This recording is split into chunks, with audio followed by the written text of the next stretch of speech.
rồi nó rồi đây là喵咪，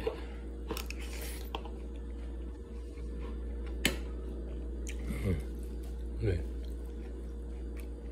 它多，那么着，为嘛？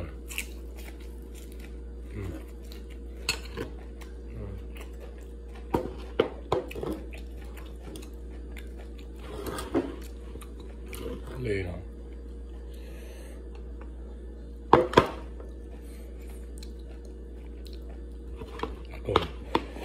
Nè, miệng bòi thì bỏ cái đó này mình muốn ở đó là nó còn là cái nó